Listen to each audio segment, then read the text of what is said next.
Hi everyone, my name is Linda. Just before we begin, I just want to draw your attention. On every seat, there's one of these placards. At the end of every row, there's a marker pen.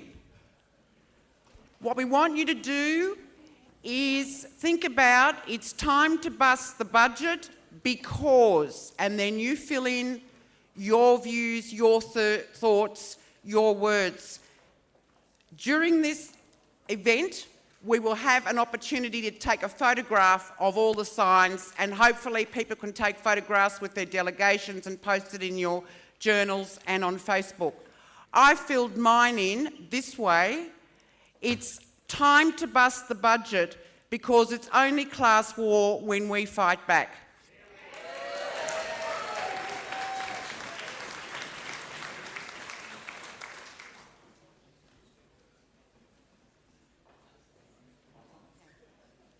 First of all, let's give a big hand to the flag bearers. Can you stand up, flag bearers? Wave your flags. Yeah, thank you. And all the affiliated unions.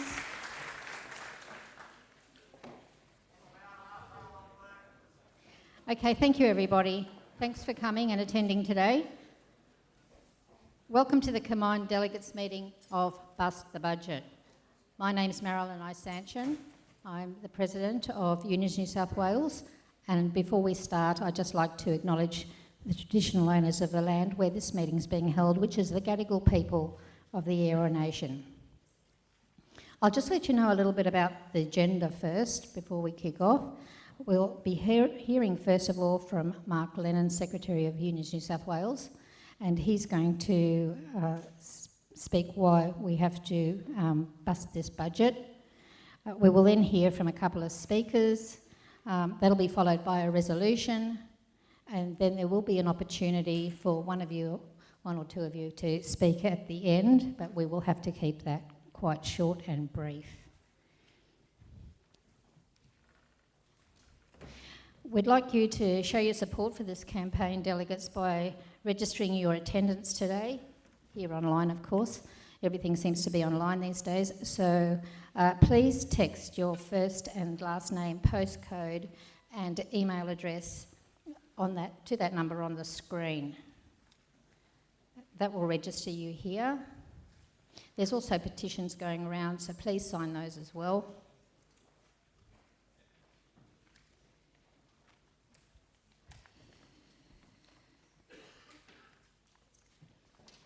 And who knows how to tweet? Anybody? I learned how to tweet last week. I'm very proud of it. But if you do want to tweet, got to change it. Yep.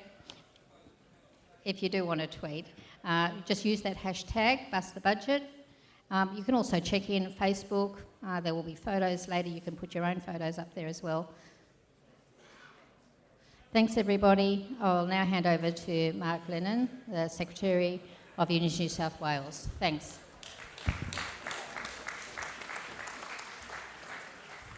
Thank you, Marilyn, and thank you all for turning up in such large numbers today. As you've heard me say before at rallies and meetings like this, when working people in New South Wales are challenged by the Conservatives, we respond.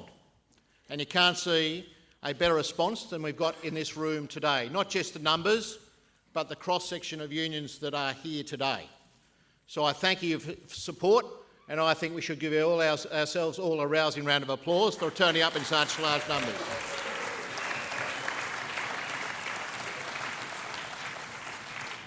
As you'll hear during the day, the campaign continues. That's why it's so important that we get your details, so we ask you to send them to that text number that is up on the screen. Friends, colleagues, comrades, we're here for one reason today and one reason alone. It is to bust the budget. But it's not for the budget alone. The budget is only a symptom of a deeper problem. The deeper problem is Conservatives and Liberals in this country that want to impose an agenda upon us that is not in the interests of working people in Australia. That's what this budget signifies, and that's what we need. That's why we need to bust it. Just remember, before we start talking about Tony Abbott's budget, let's have a reminder of what we're about. We, as working people, and he pressed the wrong button there, are about a couple of key things. Decent, well-paid jobs with secure incomes. Rights for working people, including, of course, as we know here in New South Wales, the fight for a decent workers' compensation system. And of course, a country, a nation that provides good, quality, well-resourced public services for all in the nation, not just a few. That's what we're about.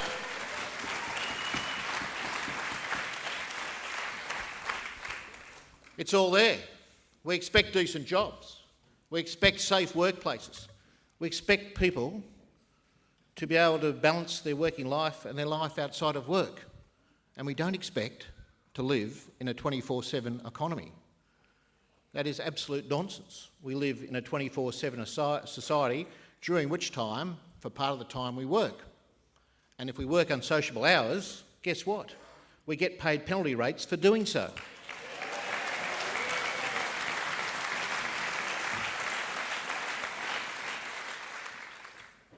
And of course, we want those decent public services, the ones we've had in this country for at least 30 years. Universal health, education for all at all tiers, preschool, primary school, senior school, I'm showing my age, high school. My age, it was days at senior school, and vocational training, be it university, TAFE, or whatever the needs are for people post-school.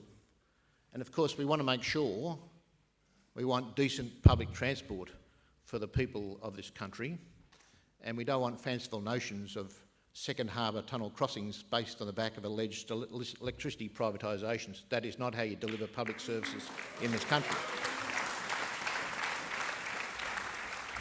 So it's not just about bust the budget, it's about what we've seen, the attacks from the Conservatives in recent times. The minimum wage, the Commission of Audit saying that the minimum wage should go from 56% of average weekly earnings to 44%. Bring on the USA. The attacks, of course, the relentless attacks on penalty rates. The privatisations, both state and federal, and I'll come to the federal ones in a moment. Cuts to health here in New South Wales, $3 billion out of health funding here in New South Wales. I've spoken about workers' comp. We know about the TAFE cuts here in New South Wales and across the country. And of course, our rights are under attack the whole time. The federal government's already put on the agenda attacks to our industrial rights, including the right of entry. So where does the budget fit in all this? Well, there's 7 particular reasons that we need to fight back against the budget. And there's a bit of an irony there, if any of you are old enough, if you can remember John Hewson and his manifesto for the nation. It was indeed called Fight Back. And this is what we have to do now to bust this budget. And it's no doubt that we are not alone in this fight. That's why it's so important. We'll come to the resolution at the end of the meeting that on July the 6th, we get our supporters out there in the community to our rally on July the 6th, because the community understands, as reflected in the press commentary about this budget, that this budget is in no one's interests except the elites and the big businesses of this nation. Let's go to some of the detail. I'm sure most of you know this, but let's just go to some of the particular aspects. Medicare, $7 co-payment for going to the doctor. And that's not just if you go to the doctor.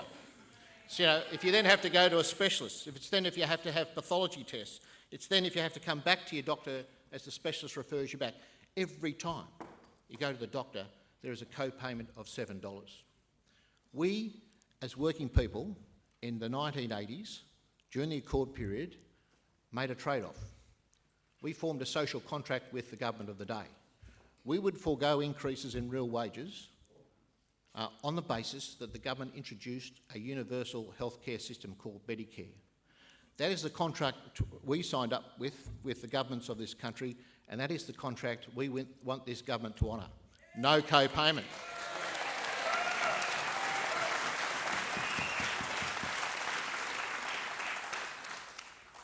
Education and health funding.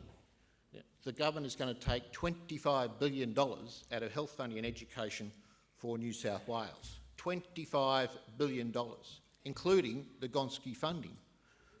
And the Gonski funding is on one particular model, a model that we all agree on as a nation. This is something that we've argued about for 20 years, but Gonski came up with a formula that said each school gets a certain amount guaranteed, and then further funding comes on the basis of needs. A model that any country that believes in social justice should follow and should prevail. That is at risk as a consequence of this budget. Now, there's a few of us in this room over 50, just a few. But, you know, if someone's put their hand up over here, good on you, being honest. What an offence. What an offence to say to people that you're going to have to work to 70. What an offence to all those people who have tired hard and long in trades and other areas and looking forward to retirement at 65 to say now they'll have to continue to work until they are 70. And what an offence to say to them, and by the way, when you do get a pension, when you reach that age of 70 and you do get a pension, your living standards will fall, because now we'll index the pension to cost of living, not to increases in real wages out there. So while others who are still working, their living standards will increase because they're getting real wage increases, you as a pensioner will just have to make do with a cost of living allowance every year. How offensive is that to all the people who have served this country so long and hard in the workforce and paid their taxes all that time? Fuel, one that hits the family the worst. Fuel excise will now be indexed. For an average family over the year, that will mean an extra $100 for working families every year. And this one, university fees.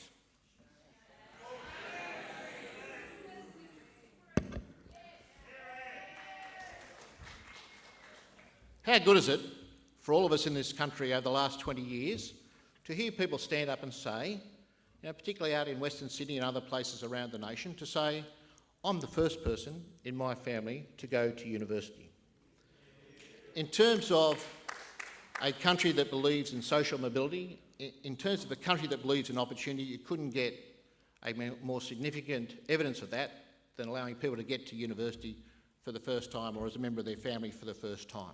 This is all at risk, because what we've got here with the uncapped university fees, what we've got here with the increases on interest to HECS loans, what we've got is the American system of higher education.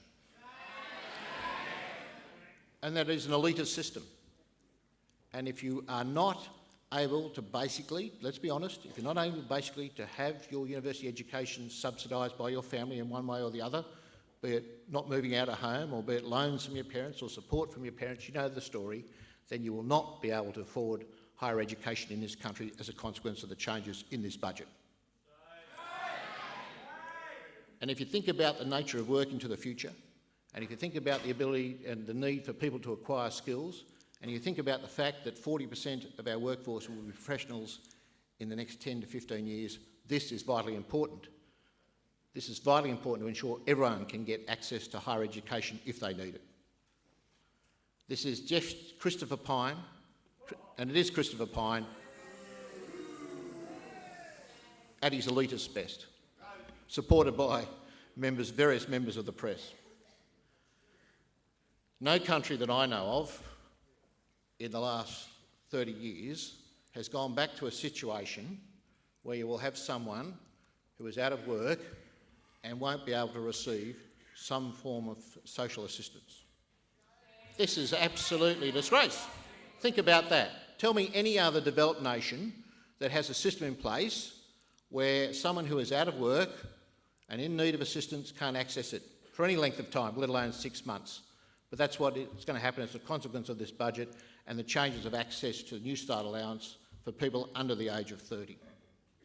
Again, it's about this. It's about saying we're going to rip away at the social safety net. It's not about the budget itself, it's about a philosophy. That's what's at the heart of this. The philosophy is no social safety net, you're on your own. And it couldn't be more evident than the proposed changes to the New Start allowance for young people. And of course we're going to see cuts to the public sector. 16,000 jobs to go in the federal public sector. That means for the federal public sector about 10% of the workforce. What is that going to mean for service delivery in this country? We will see the Mint privatised, we'll see Defence Housing privatised, and we'll see Australian Hearing privatised. And of course they're going to abolish such things, and I heard someone yell out about climate over here. Well, they're going to abolish such things as the Australian Water Commission and the Australian Renewable Energy Agency. What a surprise from a government that does not believe in climate change. So the sum result of all that is this. Of course, for those in need, tertiary students, unemployed, pensioners, the sick, they've suffered as a consequence of this budget.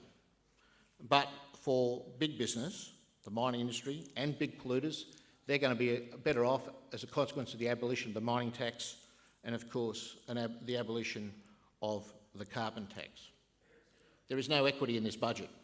Joe Hockey said everyone has to do their fair share. Well, that's not the case. Certainly not.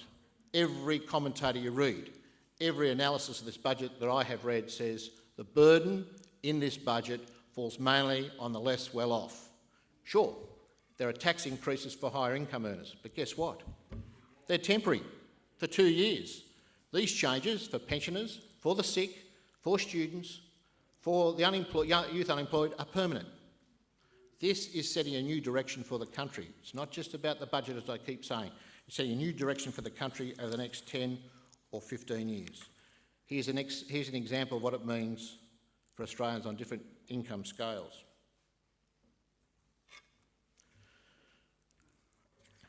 It says it all. I can say no more. If you want a definition of inequity, that captures it all in that one slide. So that's what it's about. We're going to ask you to campaign solidly for the next weeks and months or whatever it takes on this particular issue. But it's not just, as I say, on the budget itself. It's about the sort of direction we want this country to go in the next 10 to 20 to 30 years. The last 30 years has seen a growth in the social safety net in this nation, as it should, as any decent, mature, developed, prosperous economy like Australia is. We should be growing the social safety net for all in the community. We should be an inclusive society which all feel they're a part of and have opportunity. That's all at risk as a consequence of the budget. We need to take action. This is the detail. We'll talk about the action when I come back after we hear from Sean Wilson. Thanks for listening.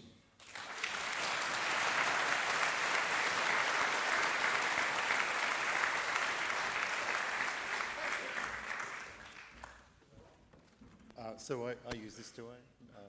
Does it move it on? I'll just introduce Sean. Look, if anybody didn't have a chance to register, can you please register your attendance here, just on that number that was here a second ago. Yeah, thank you. And I'll put it up again later for anybody who has missed out. Our first speaker of the day is going to be Dr. Sean Wilson. He's a senior lecturer in the Sociology Department at Macquarie University. So he's going to address you all, your delegates, on the budget. Thanks. Thank you very much for having me this morning, or this afternoon it is. And I'm delighted to be here also as a representative of, I'm not a representative, but a proud member of the NTU. So. Well, Mark's given an excellent overview of the budget, so I won't go into detail. My brief was to explain why there isn't a budget emergency, and I should say I'm not employed as an economist. I do have a degree in economics, but I do look at a wide range of public policy issues, and I hope you'll be convinced anyway of what I've got to say. And I'm the one doing this, aren't I? All right. So I guess we wanted to tackle the most important thing, that the community feels a great deal of fear and anxiety about public debt and deficits. And the Coalition Prime Minister at the moment, Tony Abbott, is very successful in communicating the one-liners that say the country's going to hell in a handbasket because of the high level of debt and deficit. I want to convince you of a couple of things.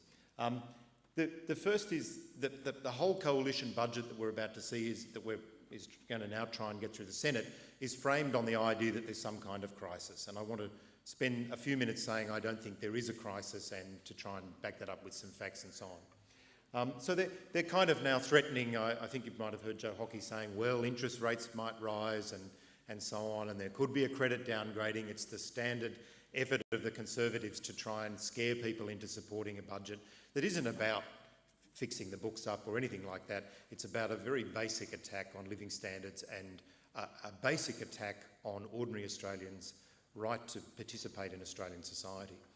Now, the other thing I think we need to know as a trade union movement is that it's okay to occasionally have debt, and it's okay to have deficits. Sometimes they are the things that drive the investment of the future. That is the policy program that will allow investment in new technology, in green industries, in jobs and education for the future. When the private economy is not going well, we learned from the 30s it's not a good idea to start ripping money out. Now, this old idea that's come back, that you rip money out at the time when government should be most active, is an idea that comes from the 1930s, and its new name is austerity. And the austerity program that's been implemented in Europe, especially in Southern Europe, has had very devastating effects. It's not the sort of thing we want to try and implement in Australia, not now and not ever, because of the severe effects it doesn't just have on ordinary people, their health, their opportunities, but on the economy. It destroys economies. It puts a wrecking ball through productive economies that actually need rebuilding. So this is, I've taken from Professor Janet Cook's slides. This is our debt. Now, who'd like to point out where Australia is? So this is the government debt. This is not people's debt. Which one do you think Australia is there? It's the blue line at the bottom. So if you're looking at a crisis, you might look definitely at perhaps Greece or Ireland or Italy. You might say there was a more serious situation. But how is it that we've been able to convince the Australian population, and why is it that we should convince them otherwise, that Australia somehow has a major debt crisis at the moment? It simply doesn't. That's the OECD evidence for you. We're right at the very bottom. We actually have extremely low debt, and that's just a basic reality that needs to be communicated to the public.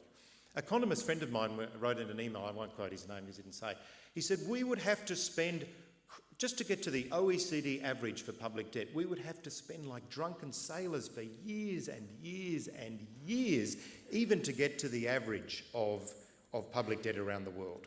So the idea, first of all, that there's a crisis, that Joe Hockey's running around telling everyone in Australia that we're on the edge, we're going to hell in a handbasket on the edge of a major credit downgrade, is not true. And the only thing that would be likely to do this is the wrecking ball that this budget would represent for the economy in this country, let alone the social security system and the conditions that we've come to expect as living in a decent society.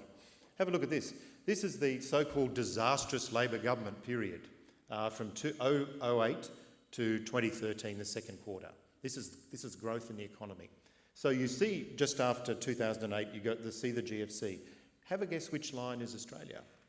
It's the top blue one. So there we go again. So apparently a country, and if you read the Telegraph Mirror, or what is it called now? The Telegraph, they convince the world that the debt is a serious situation, and that the country's not growing. The economy powered through the recession. It wasn't just the Labor Party saying that because they wanted to win re-election. It was actually true. And you have a look at the OECD evidence and it's all there for you to see. And as you can see, the country that followed the kind of, and was forced on them, Greece, which followed the austerity path of major cutbacks to their public sector to pay the bills. Let's have a look at what's happened there. Greece is at the bottom. It's gone from a serious recession in 2008 into a severe depression with major effects on just about every aspect of Greek life. And the European Union, that's funded their public sector bailouts, continues to impose harsh, unproductive and dangerous conditions on the Greek economy, which has led to the destruction of the way of life in Greece. Now, obviously, this budget alone doesn't represent a wrecking ball of that size. We don't want to even go down this path. It's the wrong way to go, to take out money and to take out money in the economy at this time when it obviously needs support and investment. Let's move on.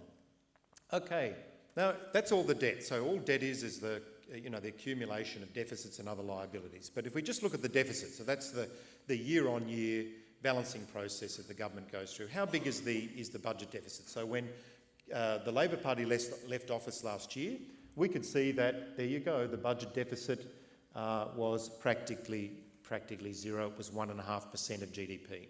So you would think that imagine what Joe Hockey would say if he was in any number of other countries. And he'd be we'd wonder how he would cope with the level of stress it would produce for him.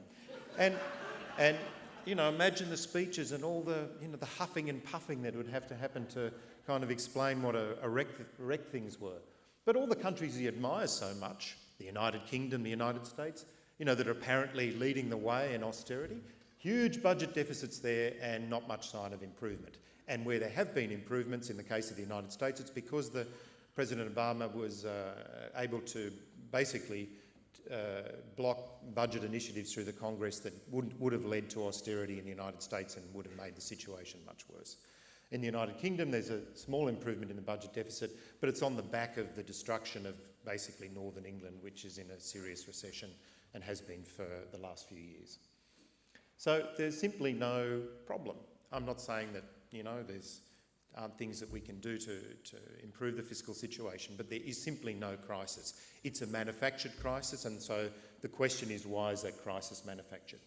Well, it is true, first of all, that the Coalition did run surpluses for the last period of government, and that the Liberal Party reminds you that Treasurer Costello was a miracle worker and John Howard was a safe pair of hands, etc., etc.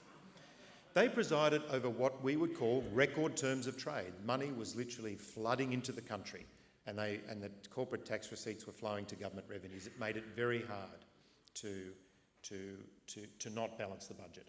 The Labor Party did not govern under such good conditions. It governed under conditions of the worst economic crisis since the 1930s facing the world. They were totally different times. To compare them without taking that into account is to miss the most important point.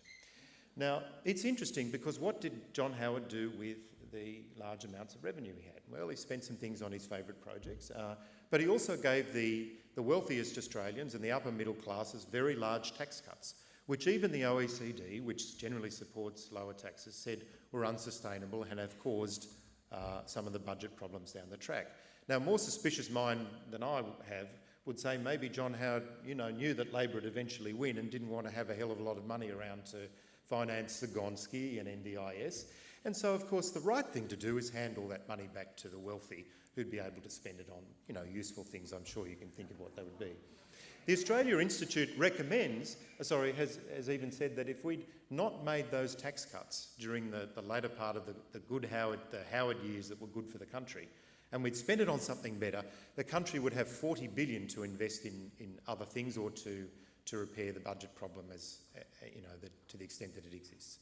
So you can kind of see what choices and priorities the Liberals did make when they were last in office, all right, and the kind of problems that they really left as ticking time bombs for the Labor government then took office and had to deal with what had been a revenue crisis for them. So we know that the first budget was set. I've got 5 minutes to go. All right. We know the first budget was framed largely around, you know, the standard thing that the Coalition always says when it wins office: there's a crisis. It was Beasley's black hole, and now it was a terrible Rudd-Gillard government sending us to hell in a handbasket. Hockey's huffing and puffing about that. But of course, if there really isn't a budget crisis, and we can see it's not really there. I mean, who thinks Sweden or Denmark are going broke? I mean, honestly. You know, and we're not either, then it was obviously for another purpose, and that was to launch, on behalf of the country's top 1% and its major corporations, a massive attack on Australia's welfare state, and most of all, to attack the two generations most vulnerable and needing public assistance. That is the elderly, who will suffer from declining rates of pension indexation, and young people who have been absolutely attacked in every single direction in this budget. Education reforms that will cost a fortune, that creates a winner-take-all system, reforms that will mean that there is unemployment payments basically disappear, as Mark was saying, for younger Australians, and throwing them into completely uncertain futures. And of course, cuts to the education system that the government, you know, basically walked away from through their sliding away from the Gonski reform. So it's a major attack on two of the most vulnerable generations. One that built the country and the one that's supposed to be building the country into the future. And this represents the kind of way the Coalition's dealt with these problems. And of course, if we looked at their directly business-sponsored and a report written by big business directly for the government to implement, the Commission of Audit, they're proposing on top of that, and this is the next thing that's coming, of course, cuts to the minimum wage for 10 years, which would leave Australia with an underclass like the United States. And what a successful country that is with, massive unemployment, crime rates, dislocation of all kinds, huge population in prison, etc. So I think Mark's covered well some of the budget details, so I won't drift into that, but I want to make two very brief points because I know I'm bordering on the edge of, how many minutes? 2 minutes, all right. I think the point of the co-payments for Medicare is actually not about the co-payment. They don't really care about that. What they really want to do is open up the primary health insurance system for the private health insurance companies. Now, this is called managed care in the United States. This is the same healthcare system that provides great healthcare if you're rich and absolutely nothing when you've got nothing. And this is the kind of healthcare that we'll pay through the neck for if we are allowed to let this happen. They want to break the spirit and collective attachment to Medicare by making us say, well, we have to pay for it anyway. Would it be any different if we just had our private cover our basic doctor services? And lo and behold, some private health companies are starting to angle into the primary GP market, like vultures waiting in the wings. They're preparing to feed off the carcass of Medicare, which the Coalition has absolutely no intention of preserving. But perhaps the worst thing, as the opposition leader said, preserving in any fashion that we'd call Medicare, of course. But perhaps the worst thing, as the opposition leader said, Bill Shorten, was the attack on young people and the idea that you could get rid of the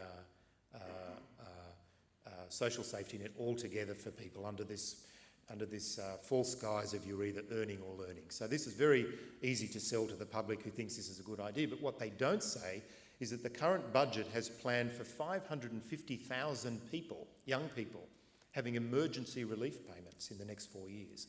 And this came out in Senate hearings, which I just wanted to briefly quote. There was a Senator Seaworth, asked the Department of Social Security representative, Ms Wilson, no relation of mine, she says in questioning her, this is worse than cutting the single parent payment in a way because you're going to have at least 3 or 4 people living on New Start. And then she says, have you ever tried living on that kind of tiny payment with 2 adults and a couple of kids? Ms Wilson from the DSS replies, no, I haven't, Senator. And she goes on to say, I think it would be very difficult. And then she then admitted to the Senate inquiry that the government hadn't fully, the Department of Social Security hadn't fully worked out some of the, I think we call dynamics that would flow from this. But anyway, meanwhile, Joe Hockey has said, and this is quoted in exactly the same Yahoo News article I was looking at this morning, we're putting in a huge number of safety nets in place. We hope none of these safety nets need to be used. Only the 550,000 safety nets that will be at the very minimum level. So for anyone you hear that says, oh, well, people should be given a kick in the bum because they're young and they need to get a job, as you know, there's lots of joblessness in Australia and it's getting worse and they really can't always get into education facilities and what happens to them is very scary. I've got... Exactly.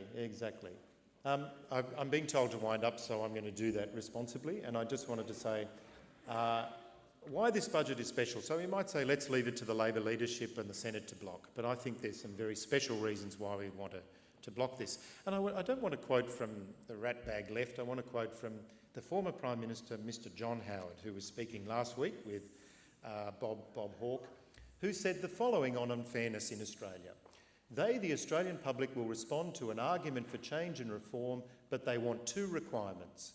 They want to be satisfied it's in the national interest. Well, fair enough. I'm not sure the budget is in the national interest or anyone else's interest, because they have a deep sense of nationalism and patriotism.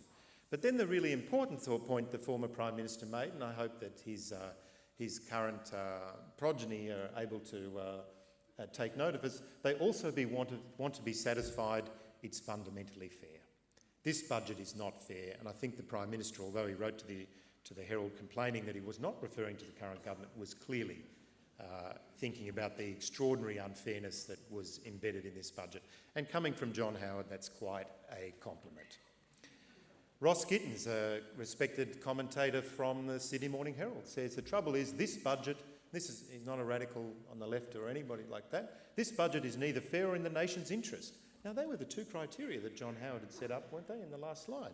Unless you share the Business Council's certainty that the world would be a much better place if only big business was allowed to do whatever they please and executives paid minimal tax. Well, that sounds completely fair, doesn't it? And it's certainly in the national interest because that's what we're being sold as a community. And to quote finally one of the world's most respected, very conservative economic commentators, this is from the Financial Times, the paper to the city in London. This is Martin Wolf, no less. Austerity, this is the very thing we're getting now, has failed. It has turned a nascent recovery in Europe into stagnation. That imposes huge and unnecessary costs, not just in the short run, but also in the long term. The costs of investment unmade, of businesses not started, of skills atrophied, and of hopes destroyed. So I just wanted to conclude on this. Our job as a movement is to talk to the rest of the community, to protest this and to keep this up to the next election and beyond. We have to convince ordinary Australians that the Liberal Party is not the Menzies Liberal Party. It's not a party of shopkeepers. It's not a party for small business. It's not a party for contract workers. It's not a party for older pensioners. It's not a party for superannuants. It's not even a party for Western Australians anymore. It is a party purely and simply for the top 1%. And until the next election, our job...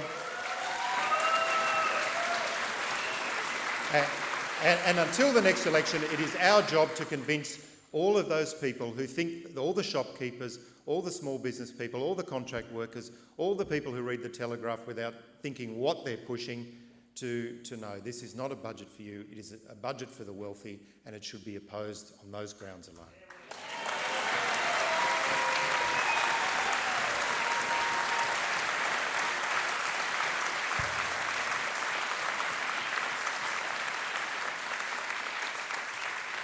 And that was Dr. Sean Wilson, and he is the Senior Lecturer at the Sociology Department at Macquarie University. Let's give him another clap. It was fantastic.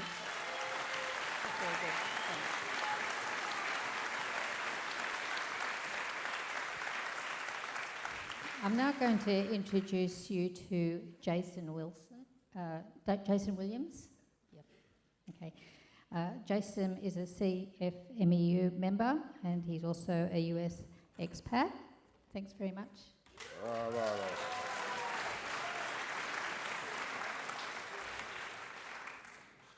Thank you for the warm welcome setup from Sean, so we'll see how this goes. My name is Jason Williams. I'm from Los Angeles, California.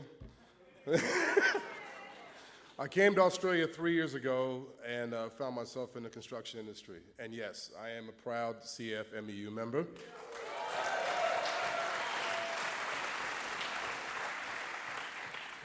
I was shocked when I got my first pay slip and the amount of wages, and that 20% of my wages were not being taken out for health care. So if you can imagine 20% of your wages being taken out for health care, gone. Despite spending double what Australia spends per person, the United States is far behind when it comes to expectancy and life expectancy and overall wellness. When I was a child, my mother could not afford to take me to a doctor. I flat out didn't go. So imagine telling your children, sorry, can't afford it, take some Panadol, get out of the house. So Australia's healthcare system has proven to be one of the very best in the world. I again was pleasantly surprised when I received my Medicare card and could go to a GP whenever I needed to, something I still really haven't got 100% used to. When you're living paycheck to paycheck, you have to make tough choices. Healthcare should not be one of them. But even if you're doing okay, you don't want to go into debt just because someone in your family gets sick or you get injured. Back home, we have pensioners that go without scripts or don't take a recommended dosage because they can't afford it. Some people would rather drive themselves, even if they're injured, to the hospital rather than take an ambulance. Ambulance rides can range from $500 to $2,000. And even if you have health care, there's still a deductible of around $500 for that, so you drive yourself. Hospitals have become privatized and use local monopolies to basically overcharge insurance companies and patients. Some pay no property tax and get hundreds of millions of dollars in tax breaks, which allows them to make billions of dollars in profit, and they call themselves nonprofit organizations. This is a system that benefits the rich 1%, stockholders making a profit off of taxpayers' backs. This could happen here in Australia, okay? We need to join together, we need to take up this fight, and we can't let this happen. Thank you.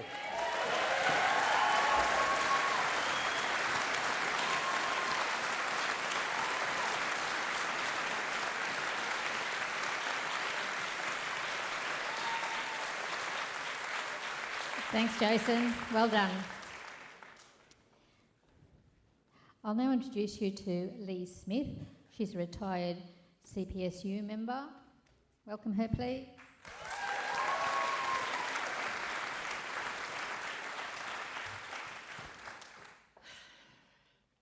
Well done, Jason.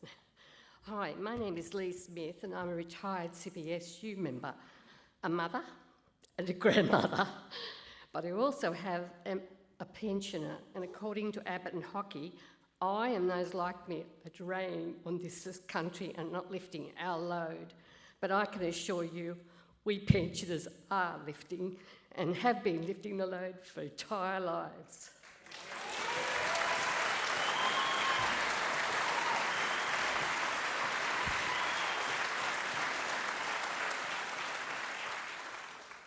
As a pensioner, my wage, yes it's a wage, will now be indexed to the CPI. Our standards of living will never improve as wages do. I receive a small annuity of $100 a month, which will now be included in the assessment for my entitlement for a seniors card. Like most of my generation, I only qualified for super for the last 10 years of my working life.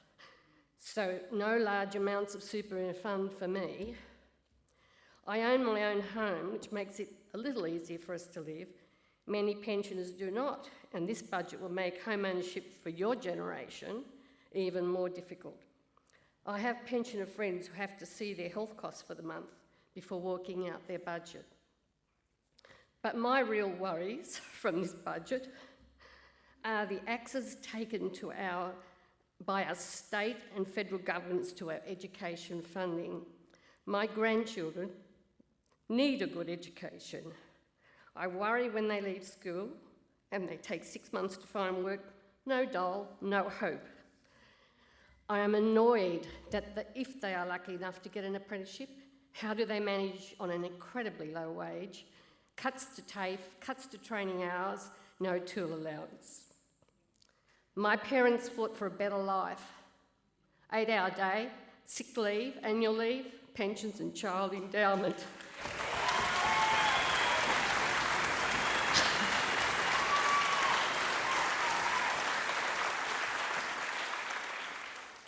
My generation, we fought against the Vietnam War. We fought for equal pay, for superannuation for all, the MUA dispute and work choices. Now it's your turn to fight to retain a decent way of life.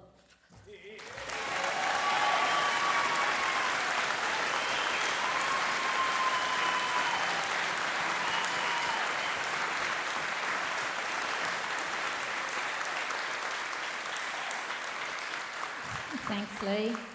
That was well spoken. Thank you very much. I'll now introduce you to our next speaker, Jo DiPietro, and she is an HSU member.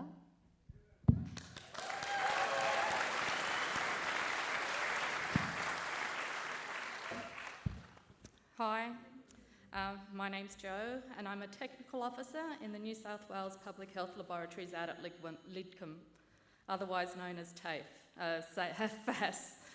I'm also a proud member of the HSU.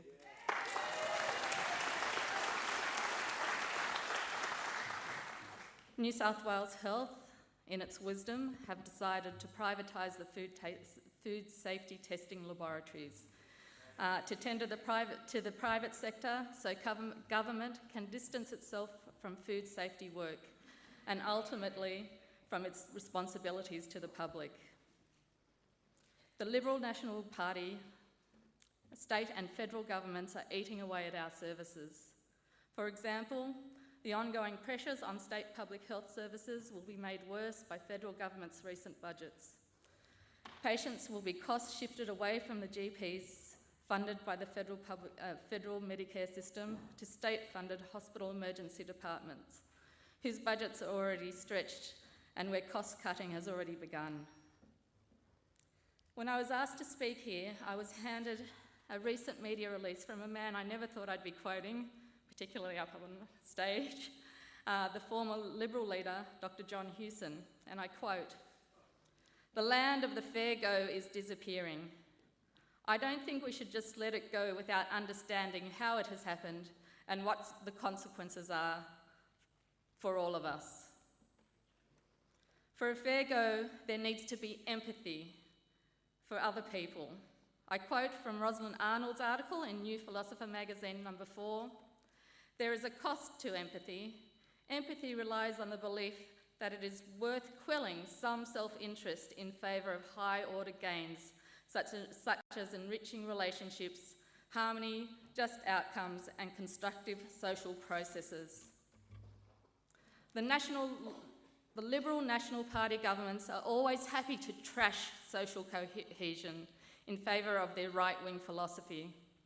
As John Hewson said, we need to understand what the consequences of such policies are for all of us. Liberal national policies are not conservative. We keep on calling them conservative. So can we please stop calling them conservative? What are they conserving? The environment? Our society? Australia's international independence? The fair go? Was work choices conservative? No, it was a radical policy. What the Liberal National Party is really interested in conserving is the bank accounts of its corporate mates.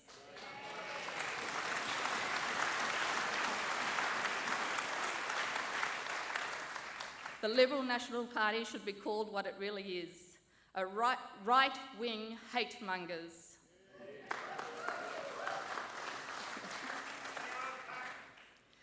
I am here today because I still believe in the fair go. That is why I've been a union member for over 20 years. This federal budget is not about conserving anything. It is about a radical transformation of our society and our country into the future, and not for the better. This budget must be fought by standing together as family, as friends, as community, and as union. We can defend the fair go for everyone. Above all, we must not allow ourselves to be patronised by such statements like, "This budget shares the pain." A huge, obscene lie which covers all the election lies of the Liberal National Government. Thank you.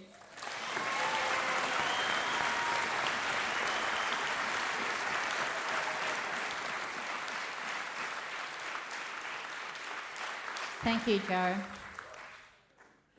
We're now going to have a very quick video for the International Solidarity, and it's been organised by OFIDA, which is the Overseas Aid Agency of the ACTU.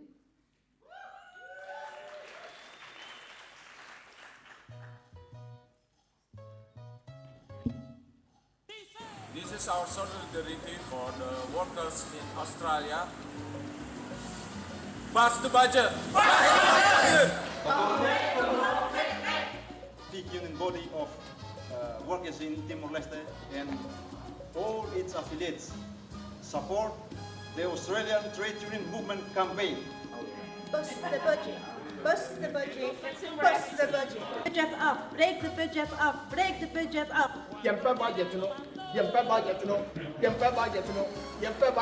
Basta con il budget, basta con il budget, basta con il budget, basta con il budget. Bust the budget! Bust the budget! Bust the budget! Bust the budget!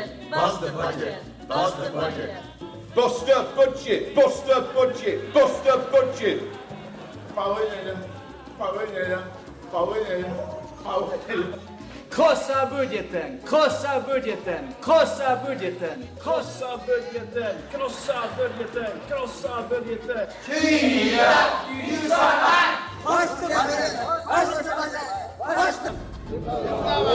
Australian workers in their struggle. Bust the budget, bust the budget. Bust the budget, bust the budget, bust the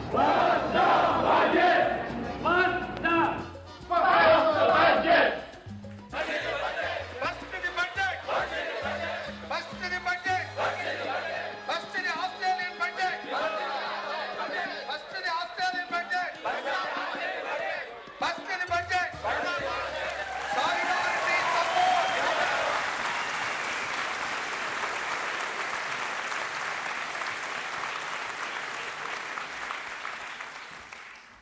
Delegates, a resolution has been proposed.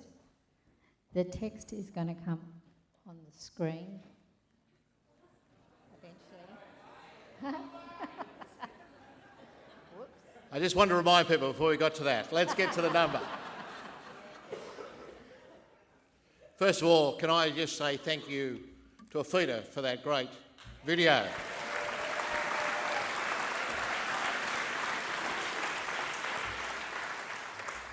But importantly, can I say thank you to Jason, to Lee and to Joe for their remarks.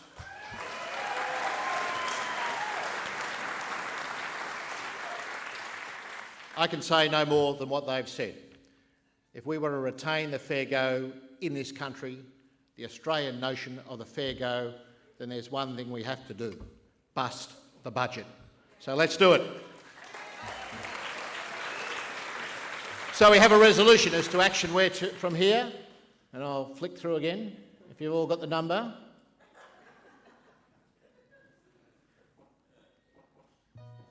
Oh. Here's our resolution. And I'll read it, as we do, as the great union tradition, as we always should. This combined meeting of union delegates denounces the federal government's budget as a one-sided attack on working people and their families. Further, this budget is condemned for specifically targeting those least able to afford costs, including those accessing the health system, pensioners, young people seeking employment and training opportunities, and the most vulnerable in our community. The budget will financially disadvantage working families by seeking to dismantle universal health care through the introduction of a GP payment. $80 billion in cuts to health, education and training services, cutting pensions to older Australians, substantially increasing university fees and increasing the fuel tax. The following additional measures being considered by government and approved by big business should also be condemned as anti-working families. Cutting the minimum wage every year for the next 10 years, cutting weekend pay rates and cutting your rights at work. Comrades, therefore, this meeting commits ourselves to continuing the campaign against this budget and the government's agenda by, firstly, organising a mass rally on the Sunday the 6th of July with the community to oppose this budget.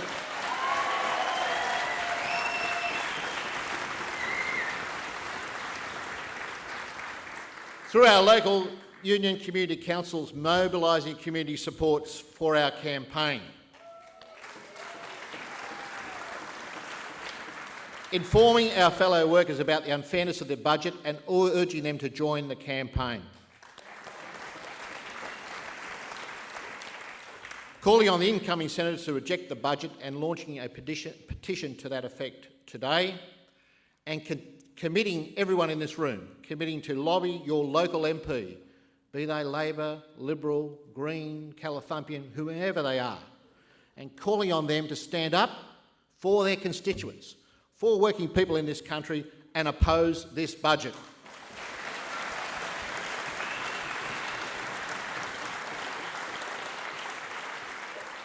Friends, this resolution commits us to a long campaign.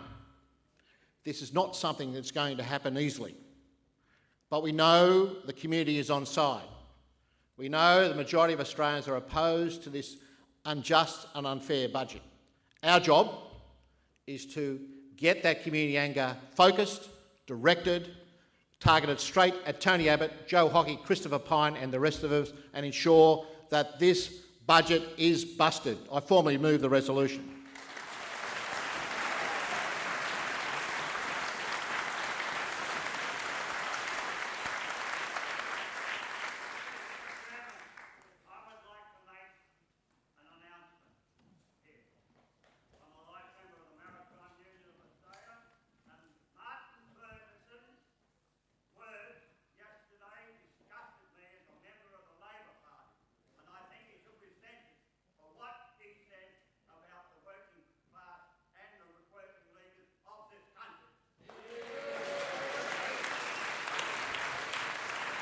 Okay, thank you.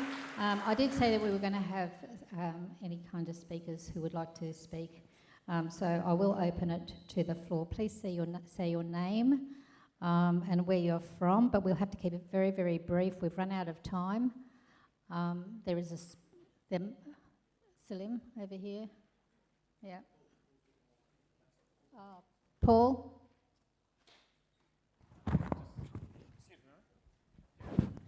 Testing.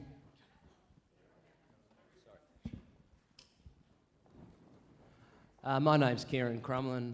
I'm speaking on behalf of the MUA. I fully support the mass rally on the Sunday the 6th of July on behalf of all the trade unions.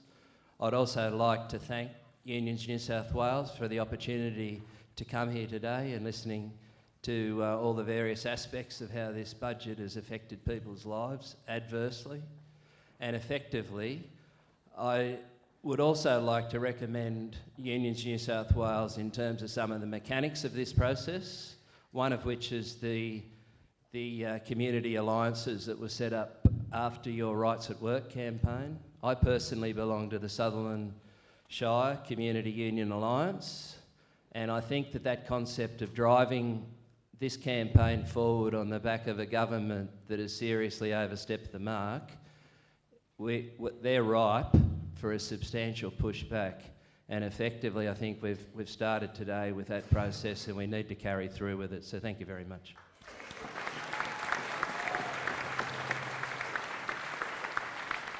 Hello everybody, I'm Louise Arnfield. I'm here today from the Finance Sector Union with my comrades, Nasman, flag bearer. I'll be very quick. Look, I'm a part-time worker. I work for the Commonwealth Bank, so I serve corporate masters. We are not well paid. I want a fairer Australia. I've got two daughters that I've said since they were young, if you work hard, study hard, you'll have a good life. Please, please don't make a liar out of me. Let's bust this bloody budget.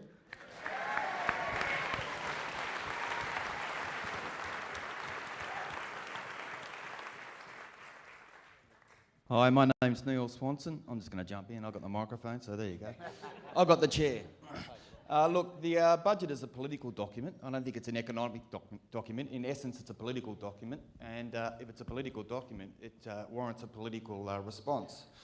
This budget has the capacity to fundamentally alter the social fabric of Australia permanently. If I was a betting man, I'd say it'd be very hard to re-alter it back after this budget's been implemented.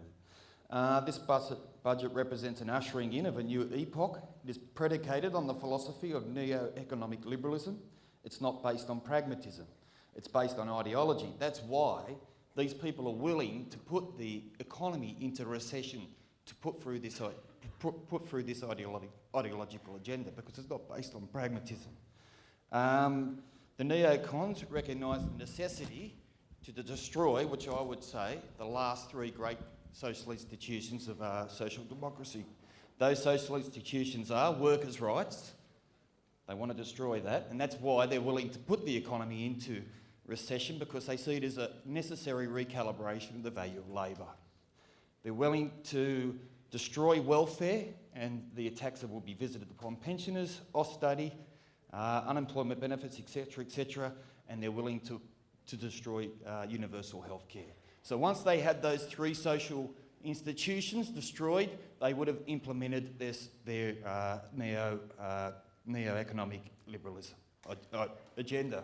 So what we do, we have to fight it. We have to fight it industrially because we're workers. So we call upon Unions New South Wales to lead the way, an industrial campaign, provide leadership. We'll provide the feet on the streets if New South Wales Union's peak body provide the leadership that we require. Thank you.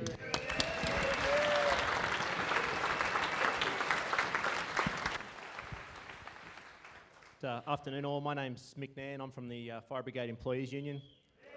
Cheers. This is a great day, it's a great organising opportunity.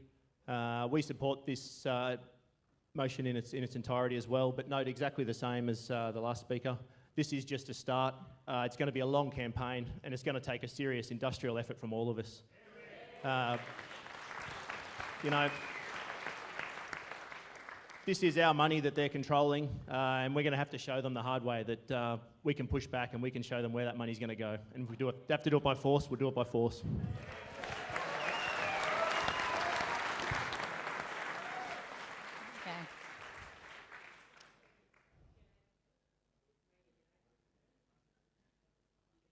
G'day, I'm Natalie from the Australian Services Union. I rise to speak in support of today's motion because this budget, Tony Abbott, Joe Hockey's budget, is an attack on the things that make our community great. It's an attack on our education system, it's an attack on our health system, and it's an attack on the services that so many in our community rely on. And we as the union movement, we know incredibly well because we are the people who fought for these important things in our community. We're also the people who rely on and access a lot of these services, and we're also the people who provide these services. The other thing that we know as the mighty union movement is that when we unite shoulder to shoulder, when we go out and talk to all of the people in our workplaces, when we talk to the people in our community, we can absolutely affect change because we've done it before. We did it through the Rights at Work campaign. We can change a government, we can change a policy, and we can certainly bust this budget.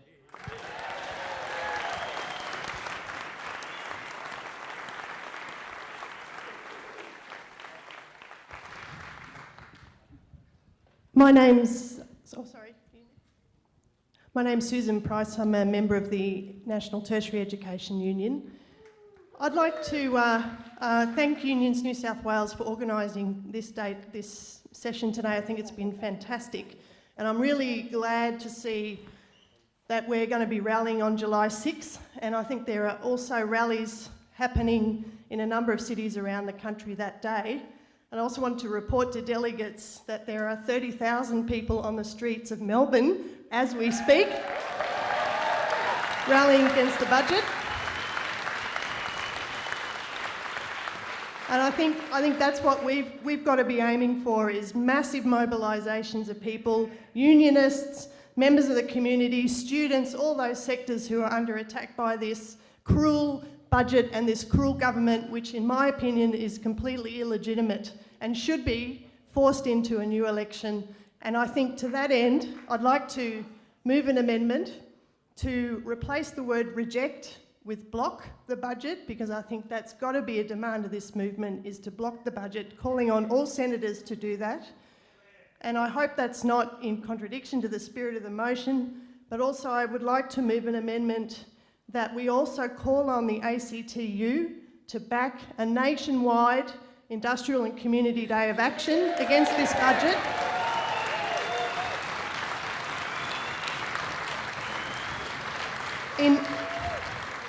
In 1976, it took a literal general strike across the public sector, across workplaces around the country, to block the attacks on Medicare. That is the kind of fight we need today, and I think this meeting should endorse that, so I move those amendments.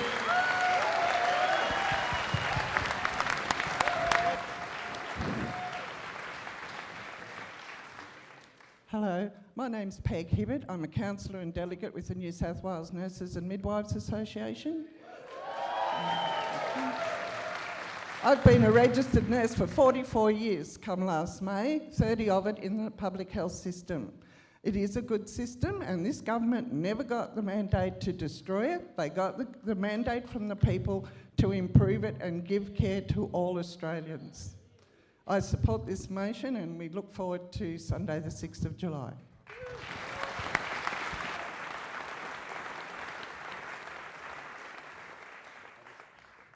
Friends, we're running out of time, and I thank everyone who's spoken. Let me just say, in terms of amendments, Susan, if we have amendments, we'll be here all day, but I accept both your issues, and I will raise that with the ACTU about the National Community Day of Action, so I take that on board as well. No, if we can just...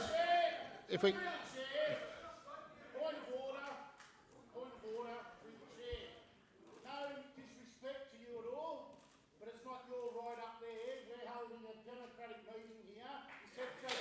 Right.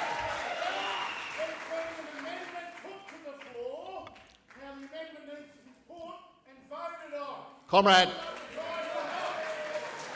can I...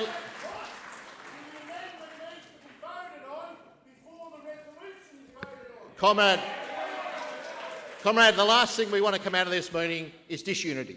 This meeting is unified, and we just want to put the motion, and let's get on with the campaign to bust this budget. So I'd formally move the resolution, and I'd ask for a seconder.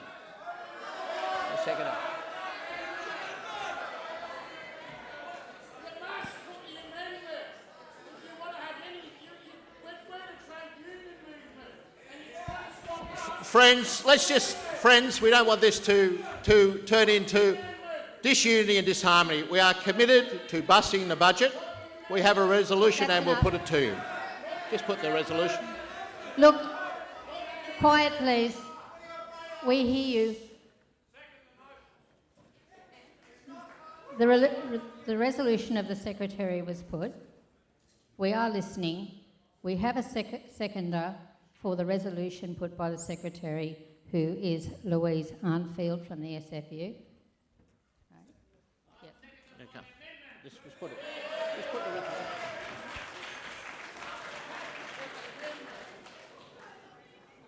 I will just have a vote, first of all, on the resolution. So everybody put your hand up who agrees with the resolution of the Secretary.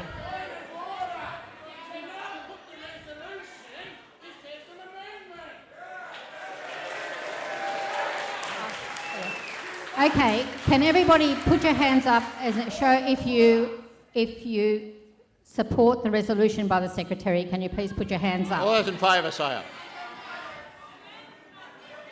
Okay.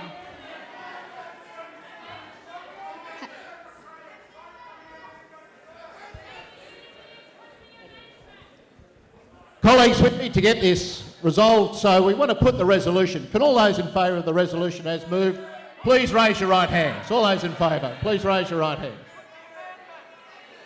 All those against? I declare it carried. Thank you.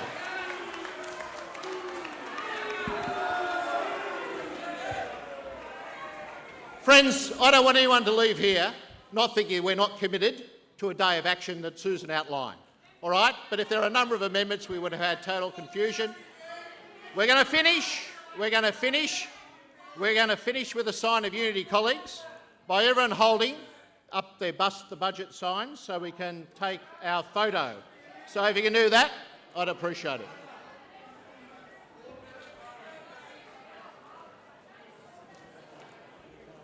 Are we ready?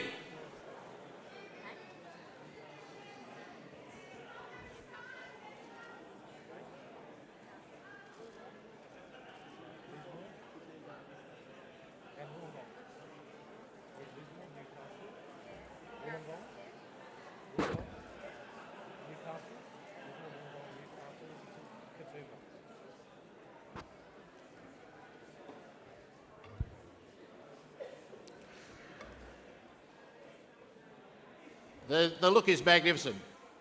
Before we go, let's reconfirm. We can always have differences about process, but let's not walk out of this room with us not understanding that we are all committed to busting the budget. We all understand the nation of the fair go. We're all trade unionists. Let's get out there and campaign. Thank you to all who did such hard work in bringing today together, in particular all the staff at Unions New South Wales, and I'd ask you to give them a round of applause, please.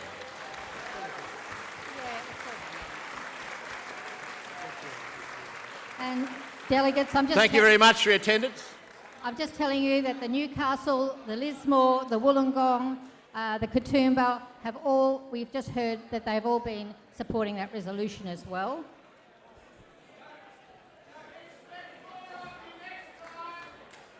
Thank you all, and we're going to see you on July the 6th at our rally on July the 6th to bust the budget. Thanks very much.